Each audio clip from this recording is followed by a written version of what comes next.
Good evening and welcome to the Chromaniacs Postgame Show. Western Conference Semifinal Advancement Edition. SDFC 1, Minnesota United FC absolutely nothing. That's your full-time score from Snapdragon Stadium.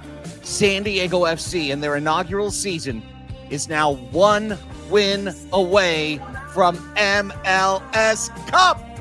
We're going to the conference finals, trying to take in the postseason what we took in the regular season. My name is Craig Elston, joined by my Chromaniacs, live from Snapdragon Stadium. It's Tony Sanchez, Alex Pena back in his home base. Gentlemen, it is a pleasure and a privilege to be with you tonight on a special night for San Diego professional soccer. What's going on, Tony? It is a beautiful night. Monday Night Football is perfect for San Diego so far in playoffs. It was an incredible night. The clash of styles proved to be beneficial for San Diego FC as they move past Minnesota United in what seems to be another questionable pitch. Yepes Verskov immediately pointed out this in post-match.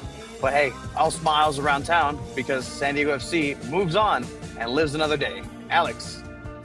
And we're going to the Western Conference Final, and it feels great. Oh my God, it's just an exciting time to be a San Diego sports fan. And man, they did it in such a fantastic fashion. Yeah, and we keep going. We go to another game, and hopefully another game after that.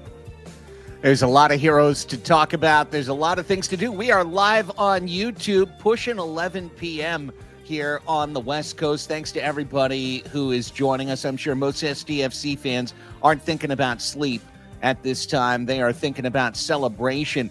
I'm thinking about vocal repair. I've got the hot tea right here to try and repair 95 minutes in the supporters section today, but we do have, a little bit of the celebratory whiskey drink, which has become a staple of our Chromaniacs post-match playoff shows. You got to have the celebratory whiskey drink at the end of a delightful, delightful evening. Guys, we got plenty to get into here on this show. Thanks to everybody who is watching us live on YouTube right now. If you can hit that thumbs up button right away, it's going to get this show into the algorithm of some other SDFC fans who don't know that we exist yet, and maybe get them on there live with us right now.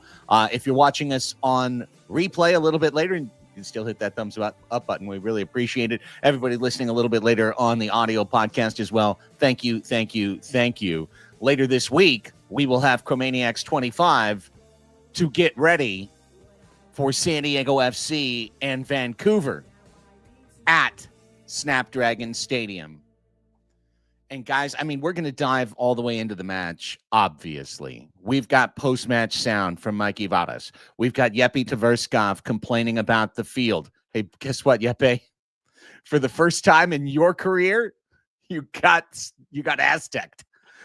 It's the first time. But it had to happen eventually. It is the Aztec Stadium you're playing in. Eventually it's going to happen. It finally happened to you.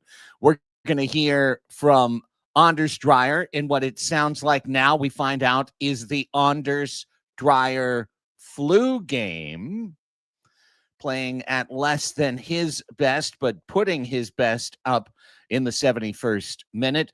And we'll hear from some guys who I think were the real heroes of this match. Guys, I want to start with this young defensive back line for San Diego FC.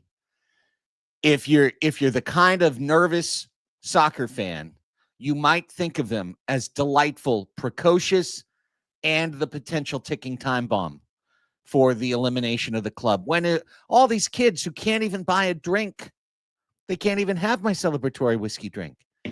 When is one going to make one slip up? When is one going to make one mistake? When is there going to be something that converts into another team goal and then we look back and go, the danger of youth? Well, not this one. Not this one. Because Mano Dua is incredible. And I would put in right here at the top of the show, gentlemen, my sneak pick for man of the match, Ian Pilcher. What an incredible effort Pilcher had in this match, and his line clearance in minute 47 to me is the play of the entire thing. Obviously, Dreyer gets the only goal, but if Minnesota goes ahead, it's such a different game. So Pilcher's line clearance to me is like the seminal moment of this win. Man, and okay, so before the game this morning, like I was thinking about like what Prince song am I gonna play today after the match? Is it gonna be Purple Rain because everything went to hell and and it didn't go well for San Diego FC, or would it be a nice, happier, upbeat song? I actually went with "I Would Die for You" by Prince because it felt like Ian Pilcher was laying his body on the line for this team. Mano Dua, the same thing. Luca Bombino, Chris McVeigh, all these guys, everybody was going to lay it down for everything just on the field today for this fan base, for San Diego. And it showed with Ian Pilcher's save. That was an incredible save. Right place, right time. You could also say that the Minnesota player was also, he took a little bit too much time to unleash that ball, and that actually gave Ian Pilcher the just enough time to get there. But man, it's acts like that, like in a playoff game, that gets you really excited. And I heard the fan base, I heard them like really appreciated Ian Pilcher's effort. So man, hats off to Pilcher. Like I think he really deserved it, man of the match today. Uh-oh. Mute. Tony. There you go. No? Nope. Yeah, you're now. Yes. Oh, cool. But yeah, I have to agree with you on that one, just because in that moment, there was a lull in the energy at Snapdragon Stadium. You're coming off of the first half. You have Minnesota, who was very strong coming out of the first half and looked more offensive than San Diego FC, where it seemed like they were taking a little bit off balance. But even then, I think you're right in that being the turning point of the energy just in Snapdragon Stadium. And Ian Pilcher just being in the right place at the right time. As I'm looking over to Chiva and Abe, they're uploading the post-match by Mikey Vadas. I can't wait for you guys to hear, because I know how much you guys love the guy, him talk about this performance of this team overall. But guess what? It's another clean sheet, too, for Pablo Cisniega. Yes. Important interventions here in this match as well. But it was an incredible defensive performance. I see the people, the Chromaniacs, the people who subscribe to SanDiego.Futbol here in the comments are smart. They're saying, what a defensive performance, because that's exactly what it was. It was a fantastic offensive performance, and the smallest window to get a shot off. There was one goal on a shot on target for San Diego FC, and that went in for Anders Dreyer in the 1-0. Yeah, I'll be perfectly honest. The first half, it didn't have me worried in that Minnesota never looked particularly dangerous over the course of that first half. And as you said, Tony, and you said it exactly right, the first 15 minutes of the second half, that's when Minnesota was dangerous. So there's about a 15, 16-minute period where they were aggressive. Pilcher had the line clearance in the 61st minute. Cisniega had the very, very brave diving two-handed challenge inside the edge of his box to take the ball away from Lod. But in the first half, they're just kind of, they're looking for their vertical counterattack opportunities. They're looking for their throw-in opportunities. But I looked at the scoreboard as the whistle sounds and everyone heads to the locker room, and I'm going 70% possession, 2 yellows for Minnesota. I think it was 5 shots for San Diego to 2 for Minnesota. The only corners for San Diego FC, and it's 0-0. And I'm just thinking through all of the talk we've had over the last few weeks, and I'm like, here it is. This is Minnesota's spot right here. This is what they want. They want exactly this. And for them to come out and almost get that first goal and not, that, again, I think we all agree now, that's the fulcrum moment. That's the pivot moment of this match. And of course, what follows a little bit later is an absolute moment of soccer genius as Corey Baird takes a play that was going out of bounds and turns it into the only goal of the match. Man, and yeah, I didn't feel, discouraged by the 0-0 draw at half, and I felt like this was, I mean, good position for either team. I think Minnesota, they're happy with the result and they feel like they can counter and try to go the other way. But for San Diego, they feel confident because they know they can score in the second half. They've been doing it all year, and yeah, it turned up, a little bit. I thought it was going to be in the final 15. Well, maybe in the final 20 minutes that Andre Schreier got the goal. But what an incredible pass by Corey Baird! That's the thing that I'm most amazed by was Baird's back pass, and that actually drew two players to him. It opened a lot of space behind him, and that just gave Dreyer to take that shot on goal. And when you see the replay, Tony, you see that it went straight to Dane Sinclair's hands, and it was so powerful a shot that he just couldn't do anything with it. Yeah, and that's exactly what Dreyer said to us, is that the moment he saw the ball, the one thing that went through his mind is, I need to just lace this through and make sure that this goes not just on target, but through the target. And Anders Dreyer does exactly that. And again, the MVP for San Diego FC is Anders Dreyer. So, I mean, it's incredible what he's been able to do. And just on that, no, you mentioned it, Craig, it was the flu game. He mentioned here post-match that, he came down with some sickness, he was not feeling well. Just there was an illness going through the Danish camp and national team. And he came in not feeling 100% to this matchup. He actually came in on Friday, still feeling some of the symptoms, then having to turn around with 2 sessions to come here on Monday.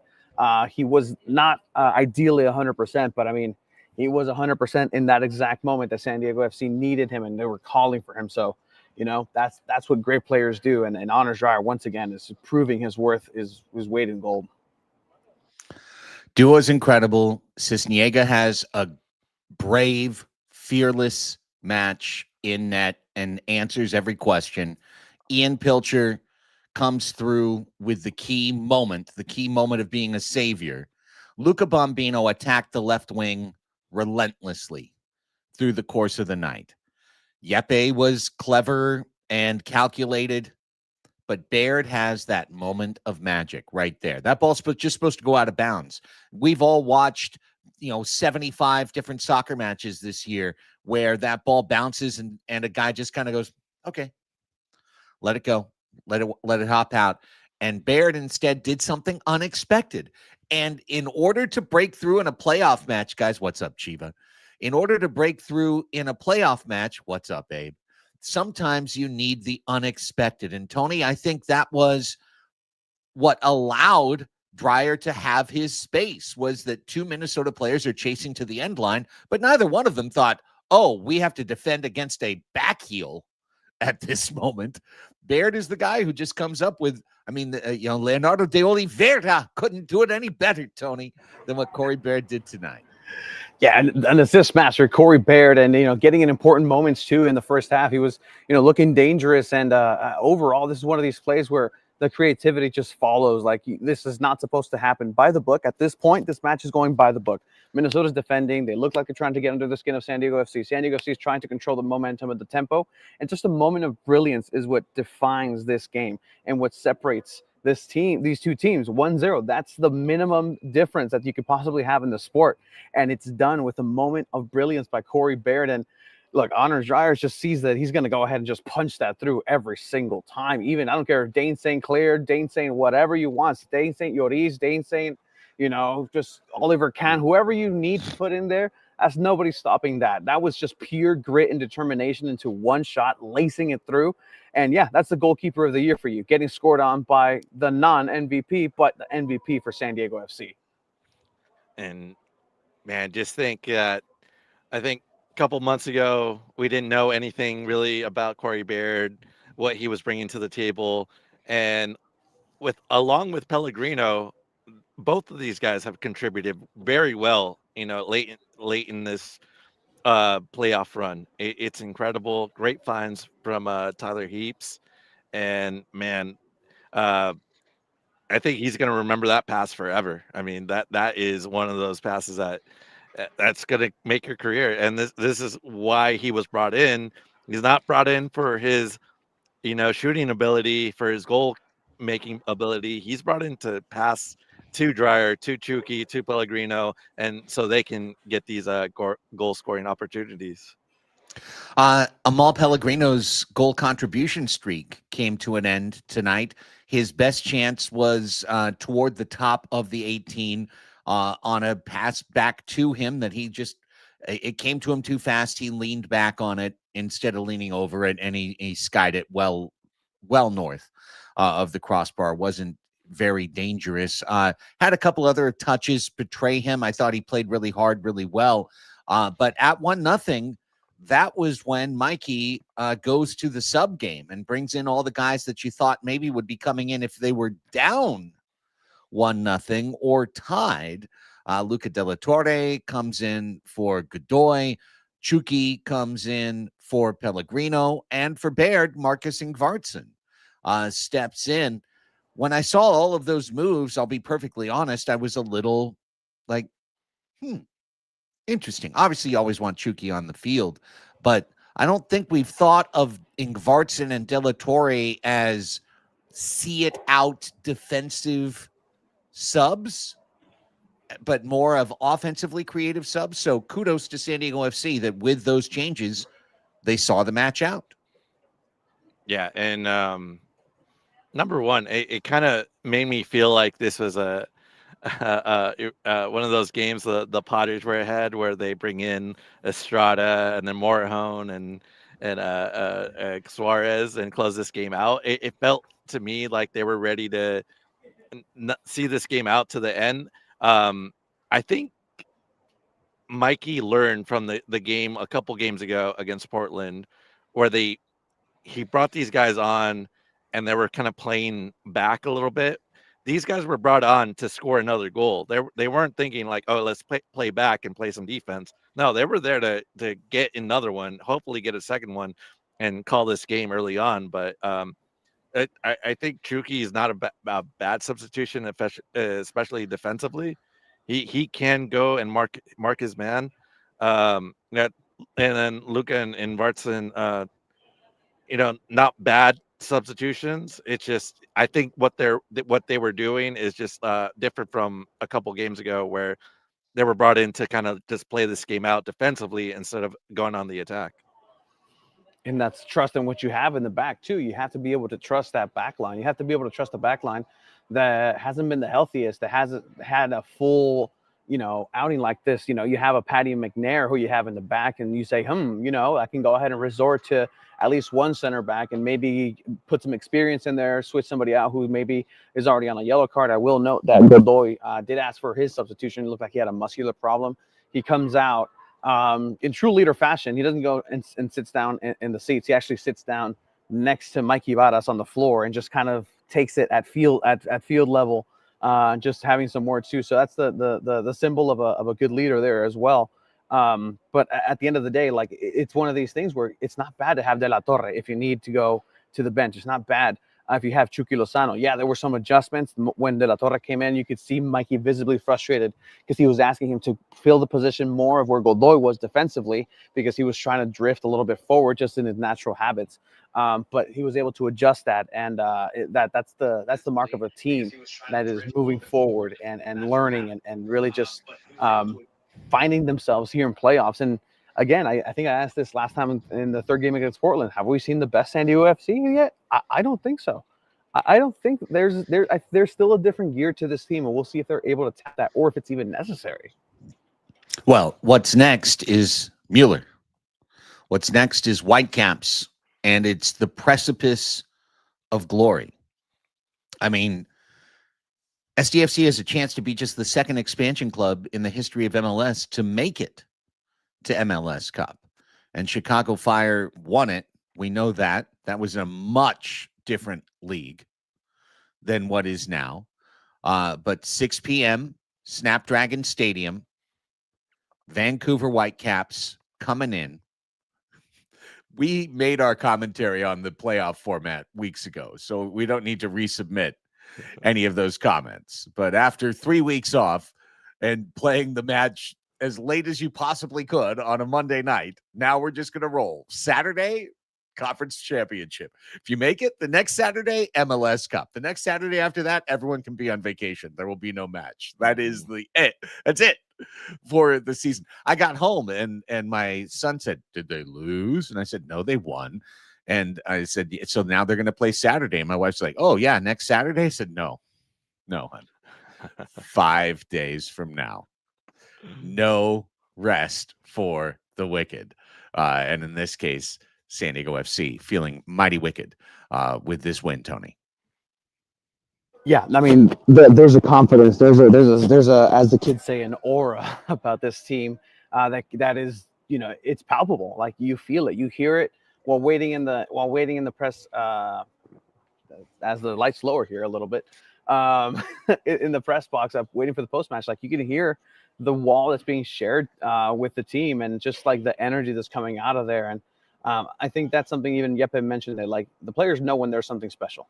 And right now they sense that they have captured lightning in the bottle, and they're just being very, very cautious with it and making all the right moves. And it's working out for this team. And I mean, kudos top to bottom to Mikey Varas, to the coaching staff, to everybody involved with this team. Because again, this is a team victory. I'll go up and talk to the communications people, say, "Hey, good job. This is all victory for you." Because it really there's a sense of pushing in one direction. And it's unrelenting here for San Diego FC, and it's almost another match too. Like it almost seems like, okay, that's what we do. It's just another match, and on to the next one. And just an incredible team performance, and just the level and the pressure. Ian Pilcher and Monadua were playing college not too long ago. Like these were college kids playing for the Gauchos, having a time of their lives in Santa Barbara. But this a packed house, like that's incredible to be able to do grown men defensive plays and moves in there, getting under the skin of Minnesota, asking them to foul you in strong ways. And yeah, that's having that respect out of a playoff team like Minnesota that's well coached is fantastic. I will just note there was a question about elbow being thrown by Ramsey, the head coach of Minnesota, to Mikey Varas in the halftime. Mikey Varas did address it in terms of like, hey, he's a good guy. I know him. He's a fantastic, just no ill will at all. He did receive a yellow card coming back from the halftime into the second half for that action. But yeah, I mean, it got spicy down there.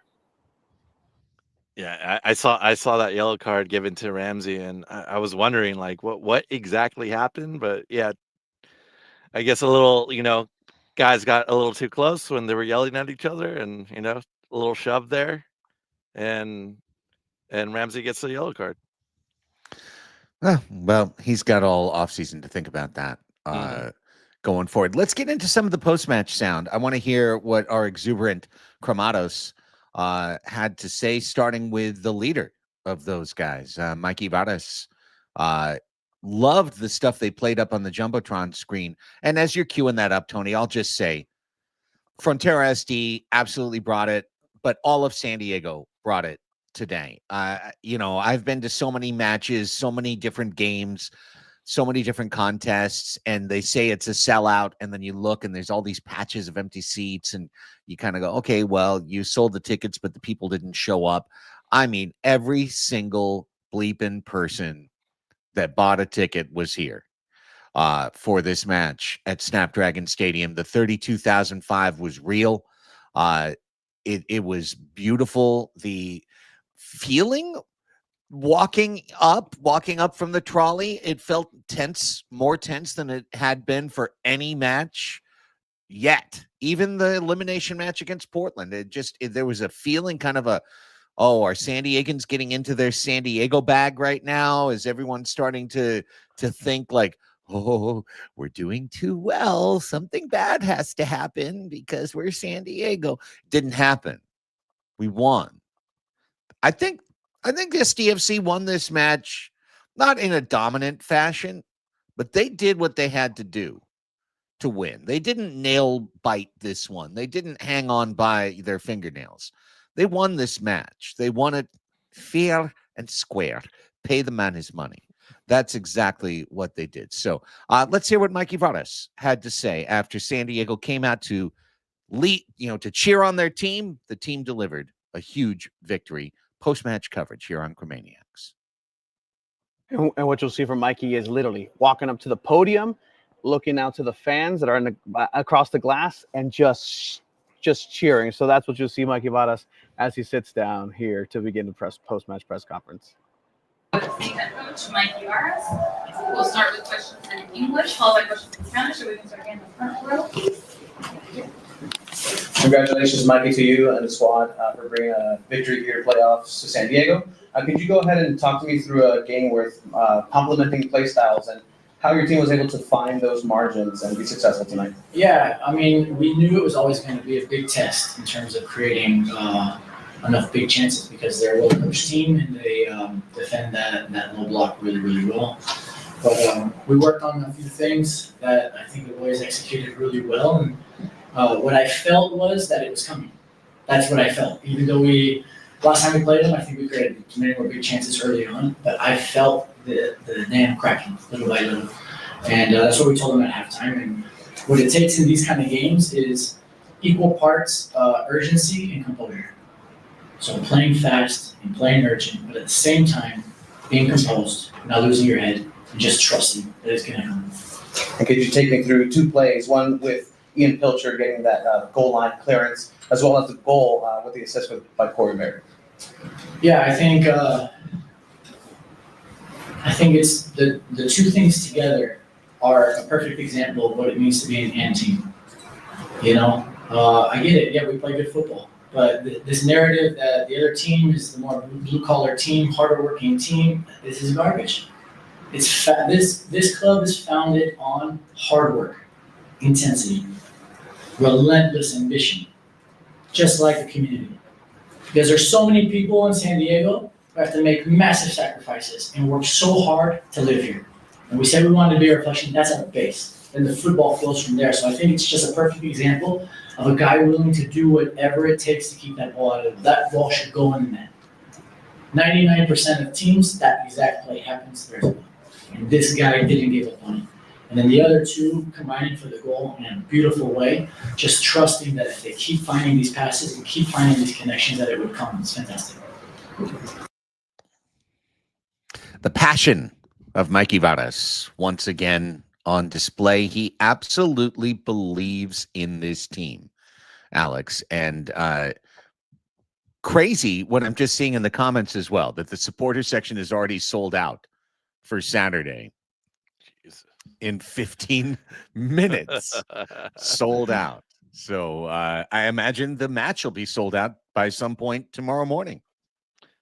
Yeah, and well, it's such a great fan base, and the other part of it is yeah, Mikey Varas gets it. It feels like this team was just ready. They were prepared. They knew what was coming at them, and they just played like their hearts out. They gave the 100% that they needed to give, and then some. And it was just a really great to see. Great efforts on both sides, especially like when it comes to Minnesota. You want to move quick as possible. So that means getting those short passes off, those little back passes. They were trying that all night, and for one to finally work, and they had enough space and enough time to do something about it. That was great. And yeah, so everything worked. The game plan worked, and yeah, kudos to Varas and the coaching staff to getting this team prepared. And this is what happens when everything goes to plan. You go on and play another game.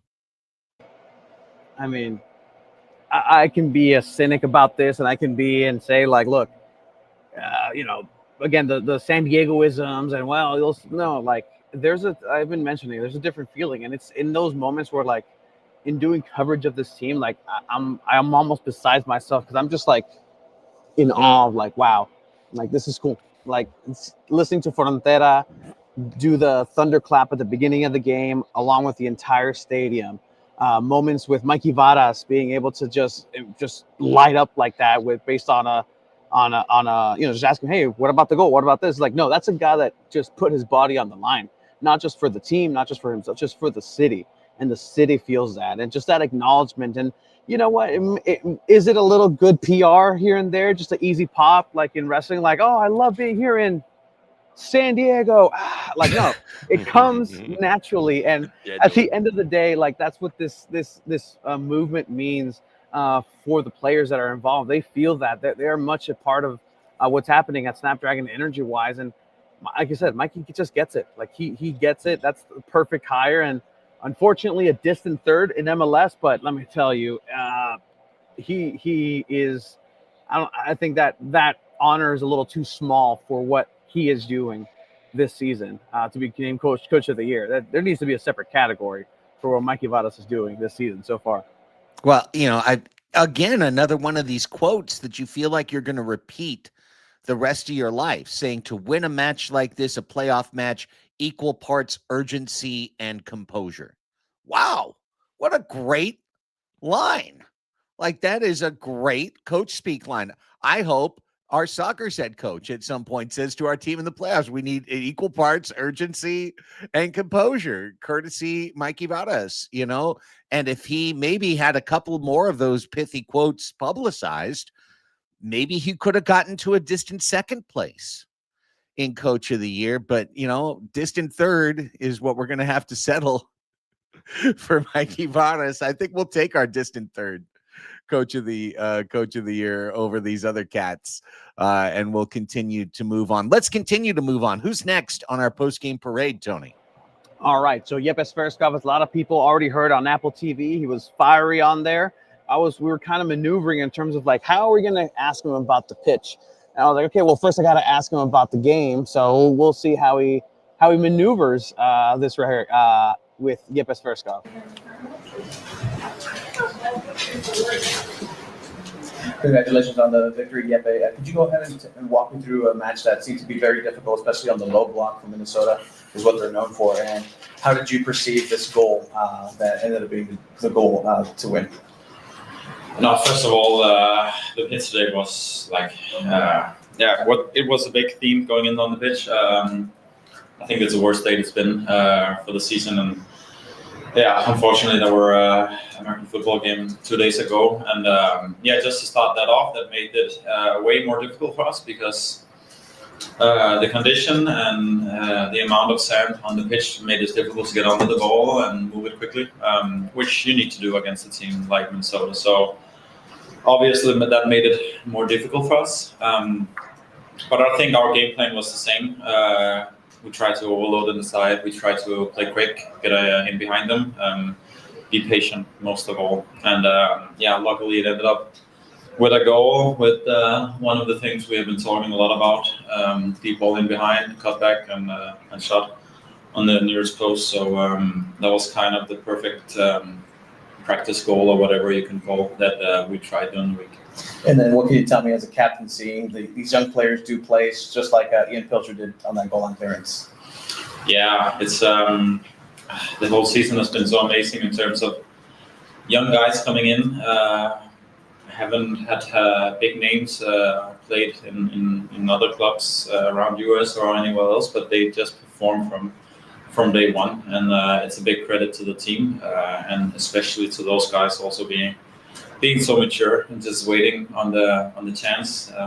Ian is such a good guy. Like it's so well deserved that he's been playing a lot here lately because he always works hard, and he's just been doing an amazing job, even though right back is not his favorite position. Well, Yepe, I just want to take a second and say congratulations, San Diego State University, because it's November 24th, and this is the first time that we've heard a key SDFC player bitch about American football game was played here and too much sand on the pitch and cannot move the ball and it's not going to be good. And I just wish that he could go, like, I don't know, have a chat with Van Egmond or Lundqvist or I could name about a half dozen Wave players who have had to play like 8 matches the day after an SDSU game with an entire sandbox out there. You could see the lines on the television more than you could see it, honestly, at least from my vantage point, inside the stadium itself. It didn't. I've seen worse looking pitches last year 12 times. So kudos to SDSU that this is the first time we've heard it. Of course, it's in a knockout match at the end of the year. So, but if our rumored words are true, this will be the last time they have to worry about it this year. So that's great that they overcame it. I always appreciate a good dunk on SDSU as a San Jose State alum. So I really appreciate Yeppe. What was the score Saturday? It doesn't matter. We finished in the Mountain West championship in 2020. That's the latest champion out of the two schools. So. Yeah, got it. And then, but I always appreciate players speaking up about the pitch conditions. But I gotta say, I think the pitch conditions actually helped this team, as much as Yeppe wants to complain about it. Minnesota, like, as much as they love to counter and they have to get a nice long pass out to Yeboah, who's going out on his run, they couldn't do that. Sometimes the pass was a little too short. Sometimes it was way too long. They couldn't find that little good, happy medium spot. And in the first half, they were 68% accurate passes completed. And then in the second half, it was like the same thing. So they could not connect well on this pitch. And plus, I think both sides were slipping and sliding all over the pitch. But it looked like Minnesota was having a lot of trouble. And I think the real MVP is the grounds crew getting this pitch together and taped up as best as they could, and hey, it worked out to our advantage.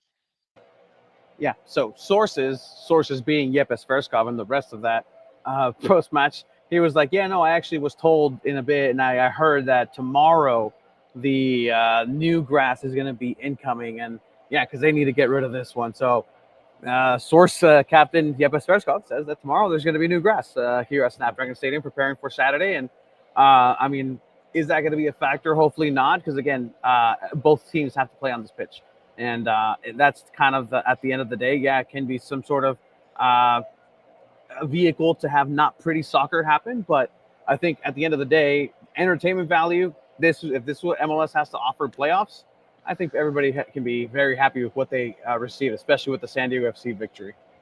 Also, I see Cisco's comment there. So saying detail the rumor. It's what we talked about on Chromaniacs 24, which is that in a scenario where New York City FC wins the Eastern Conference, SDFC wins the Western Conference, MLS Cup is going to be December 6th at Snapdragon Stadium, and SDSU does what they have to do in their last game, hosts the Mountain West Conference Football Championship.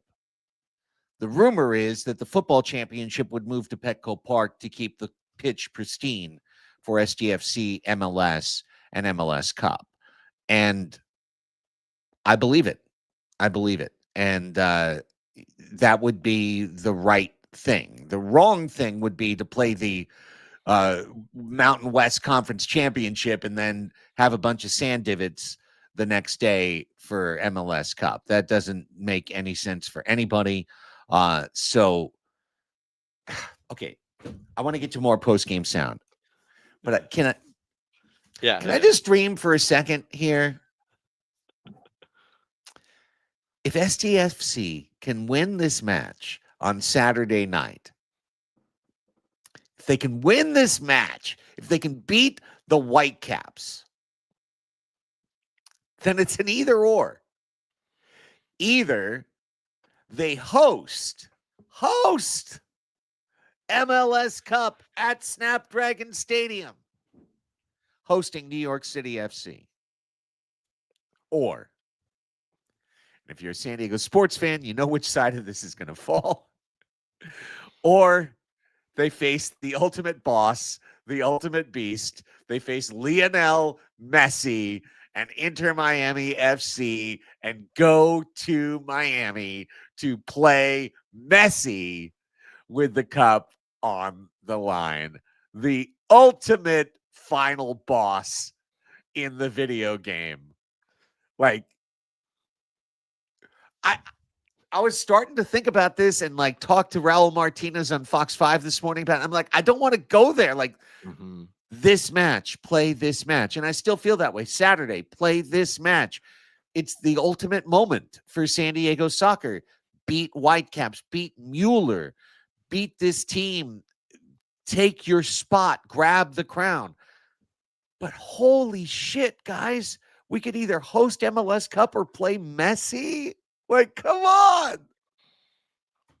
Yeah, that's insane to even think about. Hosting it would be fun, but I think MVP going up against MVP would be a lot funner too. And for what it's worth, I would love to get those flight mileage, get those miles in, and head out to Fort Lauderdale. I think that'd be fun. Go to Florida. I'm imagining those might be pricey, the tickets. It was actually much cheaper to go to Miami than it was to Philadelphia, because I checked. Yeah. we don't have to worry about that. Yeah. But yeah, I think going to Fort Lauderdale would be a lot of fun, especially this time of year. And yeah, we can dream. But yeah, I think the next match, Thomas Muller, he's a legend himself, and he's been doing a lot of great things. So I think even that matchup is really good to me. Like, we haven't seen Thomas Muller. He came after the time we played him and the Whitecaps, and man, he's a Bundesliga legend himself. Like, he's done it all. He's played with Germany. He's one of the best midfielders I've seen. So, like, yeah, that's still a great matchup. But if you want to take the story of San Diego FC and see what we're doing, we'll get to post-match here, Craig, and we'll talk about it. Well, to preview this match, Thanksgiving is on Thursday, like it always is every year. Just doing that math real quick. Is it? I think so. I think it's on Thursday this year. They've beat Marco Reus. They've beat LAFC with Heung-min Son already incorporated. They can beat a Thomas Mueller and then have a chance to beat Lionel Messi. If there's ever a newspaper rolled up and hit the biggest dog in the nose season, it's this. This is waking up in 1987, and I somehow am alive on December, opening Mike Tyson's Punch-Out for the first time, putting it into your Nintendo, clicking it on, and starting to play for the first time, and you make it all the way to Mike Tyson on your first try, and you have a chance to beat him. It's incredible stuff. Like, this is like fairy tales. Like, you can't write a script better than this for San Diego FC, and it's exciting that it's a couple of days away, and we'll find out if they have what it takes. Yeah.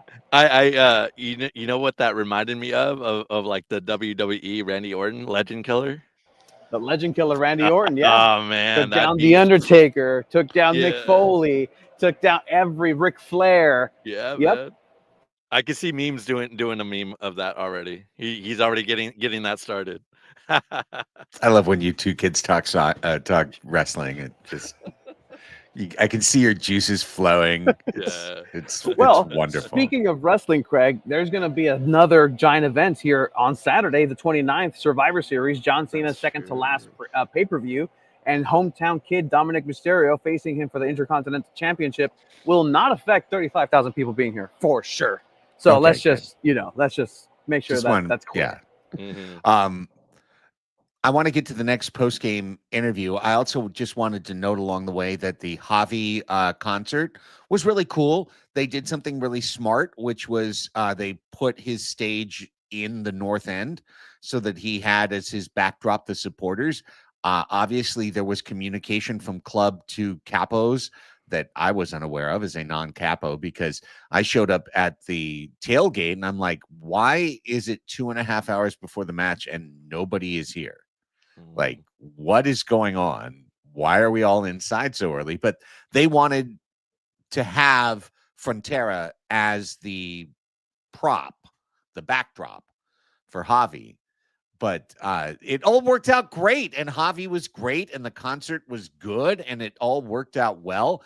And now I will tell you, after the fact, that I was like, are we really doing this? The match is the thing. Why do we need a concert? Like, let's not take our mind off the match. The biggest thing in SDFC history. But we're like, hey, we've got the biggest match in SDFC history, but do you need a concert to show up? Because, we'll do a concert if you need to show up. It's like, no. I think that was like maybe for Chuki's ego or something. I don't even know what it was for, but it was pretty cool. And I'm glad we won, so I don't have to think badly about it in any way, shape, or form. We should have the Danish equivalent for Honor Stryer then, musically. Like, yeah, what's what are we doing, Honor's guys? favorite walk-up song? What's his locker Would it be like song? Peter, Bjorn, and John? I didn't want to. Da, da, da. Yeah. What was that one? Okay. Too funny. It's just Bjork on loop. Yeah, Bjorn. It's just nothing but Bjork. I just love her. I love her whole catalog. Who's next on the post-match? We got Ian Pilcher. Everybody's should be man of the match. Man of the after match. this match. It's a completely different game if you don't get to that ball. Yeah, I saw the breakthrough coming through, and I felt like they had a shot, so I was just trying to cover Pablo at the back. And he plays, I get there, gets a little flustered on the line there, but we ended up making it work out. And yeah, it was crazy, but it was good.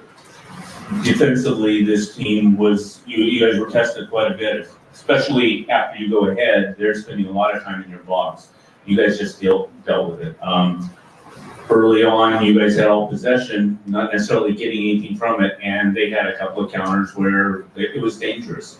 Just talk about the effort that everyone put in and what you guys were able to do to kind of keep them from capitalizing on what they created. Yeah, Minnesota was a good team going forward. They lobbed a lot at us, and that was their best. And I think some of the guys just made some great big plays. Chris is going up, winning so many great headers. Mambino and Manu making some great tackles. Pablo had the big save minutes after. And even the midfielders and forwards coming back, tracking back, putting their body on the line. And I think that's just what defines this team, that work ethic, that relentlessness, and that fighting team spirit. It's unbelievable. Could you go ahead and tell me how it's been adapting to the right back position? Obviously not your preferred position, but being able to play it so well now with the 2 clean sheets to that defensive line's name, and also the moment that you become a little bit excited and just fist bump into the crowd. Could you take me through that moment as well? Yeah, it's been unique adapting to right back, but it's not been too hard. I think the coaching staff's been phenomenal at walking me through everything. And at the end of the day, it's just sticking to the principles and doing the right things, the simple things. And then a little bit out of character with the fist bump, but I just felt so much good energy in that moment and so much pride for this team and the city. And I just wanted to let it know. That was incredible. Yeah, the fist bump that they're talking about, if anyone isn't recognizing or remembering the moment, was simply Pilcher letting a ball get over the end line. He was seeing the ball out and physically kind of boxing out the attacker to keep him from having the ability to touch the ball. And the Minnesota guy was giving Ian the business. I mean, he was giving him a whack on the leg, on the hip, just everywhere. And Ian stood strong, stayed over that ball. And then as he saw it out, he just gave the biggest fist bump over the top of it. And it was infectious. The youth on that back line. We heard Tony on Thursday's show, Luca Bombino saying, we don't think of our youth, we think of our pride. Pride is an element of defending. And then to hear the way that Ian reflects it, and they almost have the same haircut, it's hilarious. They're bigger sized humans, but to just hear that it's so inspiring. This should be the weakness of San Diego FC, Tony, and instead it is the thing that continues to show up to win the matches. And that's what a championship level even mentality team has to have is, I don't play the age. I play the moment. I play the position. I play to do what my job is, and that is defend. And I can't tell you as playing a goalkeeper at whatever small level I ever did, like even if it's a Sunday league, if a defender comes and saves your ass on the line, you owe him a cold one at the very least. And I can tell that relationship with this team is awesome because it's another example of this just plug and play system where Ian Pilcher isn't a right back. He's a center back by trade, and he's able to adapt at such a high level. And technically, he's the fourth string running right back, and he's putting in performances like that. That is absolutely incredible. And also to be able to have the humble nature of him say, hey, look, the midfielders are also putting their body in the line. Everybody else is doing a great job. Like, it's not just me. And then that energy release. And that's why I wanted to ask about that fist bump, because it was out of character. And it was something like, okay, the team doesn't usually showcase that. But if you remember throughout the season, it's not him. It's Mano Dua, who's also fist bumping and pumping the crowd up. It's the kids that are putting this team forward. Oh man, and I like the honesty that I heard out of Yeppe, that when he was asked about Ian Pilcher, like, yeah, that's not his favorite position. Like he doesn't like playing at right back, but it doesn't matter for these guys. It just put them wherever. They'll make it work. We're seeing like Ian Pilcher and Luca Bombino just grow just in front of our eyes, and it's so incredible to see. Because I remember that first start against Austin. I always remember that start Pilcher had, and it was a disaster, a just complete disaster at center back. And then look at him now, just saving goals, and out, having the strength to block off the Minnesota guy, and it was just so amazing. And he's not backing down from a fight. It doesn't matter. He's 22 years old, and he can take on grown men.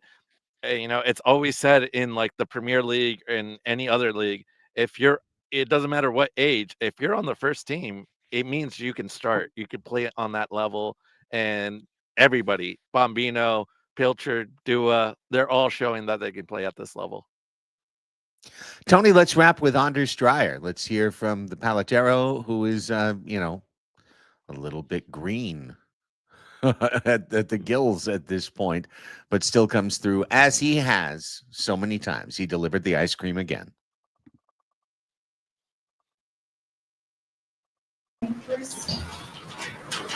Congratulations to Anders on the victory tonight and the goal as well. Can you go ahead and take me through the match and how difficult it was to break down Minnesota in those moments, and then take me through the goal with Corey being able to rescue that ball off a back heel? Yeah, first of all, it was a tough game. After our last home game against Minnesota with a 3-1 loss, we knew it would be difficult today to break them down. When they stand in the 5-4-1, it's difficult, especially when they stand so low, and we want to combine in between lines. But there was not so much space, so we had to find that 1-2 moments where we could get in the box or get an opportunity to shoot on goal. Then of course a deep ball from Jeppe to Corey, who made a great run and amazing backheel assist. And just had one thing on my mind was hitting it as hard as possible. It went in, and I'm happy. And 1-0 we are through, and that's amazing. And then Jeppe mentioned that it was a little bit difficult to go out wide in some of these plays because of the pitch conditions. Is that something that rings true to you after playing here at Snapdragon? Yeah, it was not the greatest pitch, but it's same for both teams. Of course, the last game against Portland where we won 4-0, the pitch was amazing, and then 2 weeks later it was not as good. That's football, and that's the condition for that game. We couldn't change it. We knew it during the week that there would be a game on Saturday, and then we play Monday. So with some rain in San Diego, which is not often, then it made it not as good as we hoped. Appreciate the professional comments from Anders Dreyer. Trust me when I tell you, if this club lifts silverware this year, wait a year, no more than 2, and you'll start to hear a PR campaign for a soccer-specific stadium for San Diego FC that gets them out of Snapdragon Stadium and gets them into their own controllable space where the pitch will be pristine each and every match. And then there'll be a question of whether Wave could follow SDFC into that soccer-specific stadium, and then SDSU could be left with a stadium in Mission Valley that has like 10 dates for the entire year.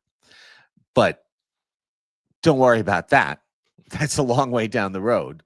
We'll worry about Saturday's match first, and we've got plenty of Chromaniacs episodes in between here and there. We're getting to the hour mark. We're getting to the midnight mark as well here on the West Coast. Do we have any other clips, Tony, before we wrap up? We do have goalkeeper Pablo Cisniega here rolling in to hear something about him. I know he's your guy, yo. That's your guy. It's my guy. You've been championing him this entire time now. 2 clean sheets in playoffs. Is Pablo Cisniega here post-match. First off, you had the big save on Ebola, where he's coming in one-on-one. It's going to be a difficult save anyway, and then you kind of stumble a little bit. Can you kind of take us through that and what's going on with you through that? Yeah, so the pitch had a little bit of sand from the football game on Saturday. So when I went to push off, initially unfortunately I slipped, and then it was one of those moments where it's like I go all in. So I just saw the ball in front of me, and I thought I gotta go with my hands, and I got there right as he made contact. So it was good timing.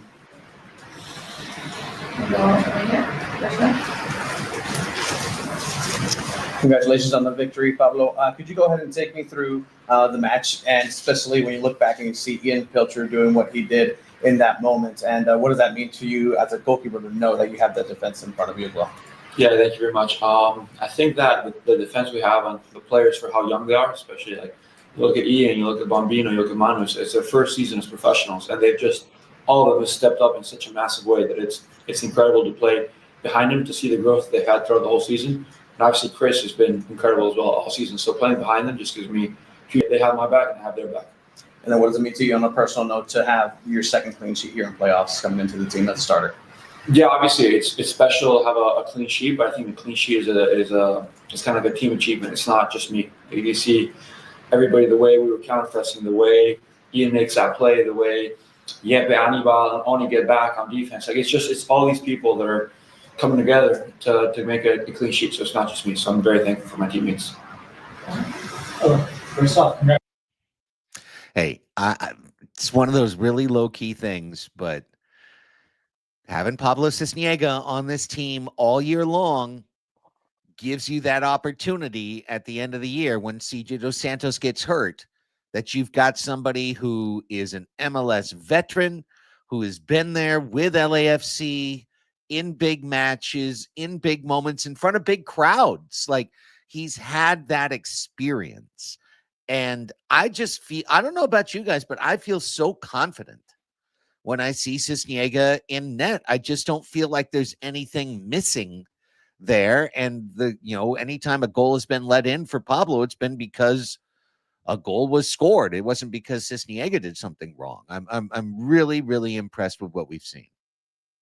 Yeah, he's done a great job, and like even coming off his line, making the right decisions. Like that's all it is making the right decisions. He's really smart when it comes to that, and in getting the block, being smart about it, going after the ball, not trying to tackle the player. He's a great insurance, a policy that you have when something goes, when obviously CJ Dos Santos got hurt, and now you have Pablo, and yeah, he's been great anytime he comes in, and back-to-back clean sheets. It's the cherry on top, and he's another player that might not get the credit, but yeah, he's doing great in this playoff run. And the one factor, if you think about the last time that they played against Minnesota here, didn't go so well for CJ Dos Santos. Actually, one of his worst performances. Remember that own goal for McVay gets passed back and he just kind of stumbles. And, maybe, that's just something else that Minnesota had not seen Pablo Cisniega. And it's a different style of goalkeeping altogether, a more aggressive defender, a bigger body in the air, gets physical in there. And that's where Pablo Cisniega was huge and crucial. So all credit to him. And, I have to agree with you, Craig. There's a security with his gloves in net a little bit more. Does that mean that he's he's just as good as CJ with the ball at his feet? Not necessarily, but he makes up for it by being able to clean anything up that potentially can be messed up or is coming his way. So what have we learned tonight? We've learned San Diego can come out on a Monday night and put together a world-class footballing experience from beginning to end. That Frontera SD is as elite a soccer supporters group as there is in Major League Soccer. We found out that the young guys on the back line, once again, are able to answer the bell against a much more experienced, group of forwards attacking against them. That Pablo Cisniega can step in for CJ Dos Santos and do the job. And that if you give him enough chances and just one real look at it, just one, the Palatero is going to deliver the ice cream again. And Anders Dreyer gives this club the goal that it needs. SDFC is through. They are down to the last 4 teams in MLS. They will take on Thomas Mueller on Saturday, 6 p.m. here in taking on Whitecaps with a chance to advance to MLS Cup in our first season. The magic, Tony. The magic, it's all there. For you, Craig and Alex, where I talked about this early on with this team. In the pantheon of soccer sports teams, SDFC keeps climbing. Yes. Where would you put them right now? Where would you classify them? I'm not ready. I'm just not ready. Fair. That's fair. That's 100%. It's quite possible that 2 weeks from now, we will have seen this club's MLS championship as inevitable. And it'll become rewritten as an inevitability. And as if this season that we all knew on March 1st that they were going to win it all on December 6th. But nobody did. Nobody knew squat. When the team saw LA Galaxy up there in Carson and Ricky Pooge running around with MLS Cup and, everyone celebrating their win, that was a year ago. This club went out there and won 2-0. And just right away set a completely different expectation. Oh, we're San Diego FC. Oh, we're in the defending MLS Cup champs home opener. Well, let's hope we don't lose 4-0. It was kind of like the feeling at O'Brien's that night was, well, let's see what happens. And instead you win that night 2-0. And it was just the first of these moments, these light bulbs, these firefly sparks, just like, whoa, whoa, whoa, whoa, all the way through to now. Final 4. Mueller waiting. Whitecaps waiting. Coming 5 days. 5 days. Here's what's to come.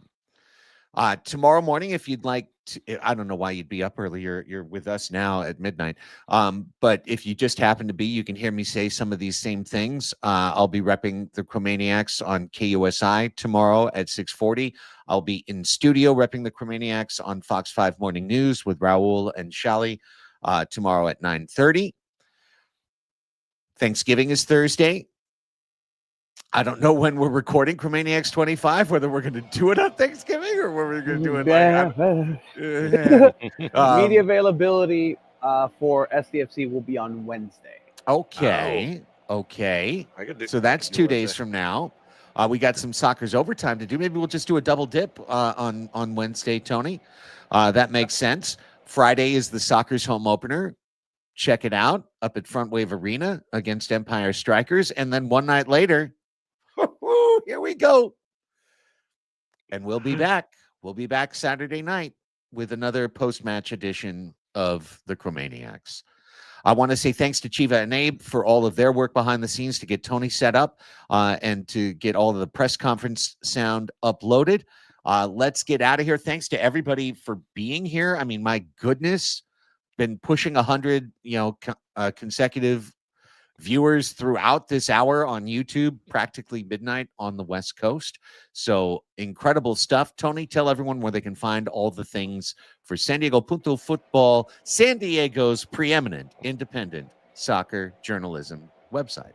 Absolutely. So thank you, everybody who's been showing the love, showing the support.